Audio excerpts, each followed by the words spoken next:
अस्सलाम वालेकुम रहमतुल्लाहि व बरकातुहू। साहब सवाल है कि अगर कोई शख्स हज पे जाता है और उसके बाद वो उधर कुर्बानी करता है तो क्या उसके जो पीछे जो घर वाले हैं उस पर अलग से कुर्बानी वाजिब होगी या फिर जो बंदा गया हुआ है हज पे से उसने कुर्बानी कर दी और दूसरों पर साकित होगी?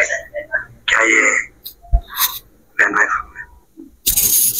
जी वालेकुम सलाम रहमतुल्लाहि व बरकातुहू। आपका सवाल है कि एक आदमी हज पे गया है तो वहाँ तो कुर्बानी वो देगा, क्या घर वालों के ऊपर भी कुर्बानी वाजिब होगी?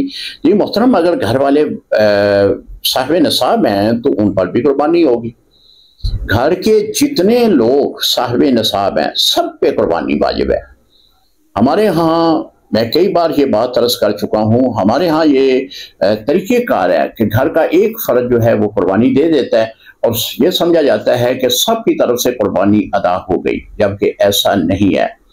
अगर घर के 5 लोग हैं, पांचों ही साहिब नसाब हैं तो हर एक के ऊपर कुर्बानी वाजिब है।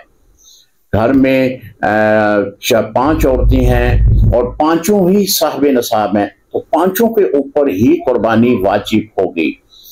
लिहाजा अगर हज करने वाला हज के लिए गया है तो वहाँ तो कुर्बानी करेगा ही, लेकिन जो पाकिस्तान में उसकी फैमिली है, उसकी बीवी है, उसके बच्चे हैं या जो भी उसकी फैमिली के लोग हैं, अगर वो साहिब नसाब हैं तो कुर्बानी उन पर भी वाजिब होगी।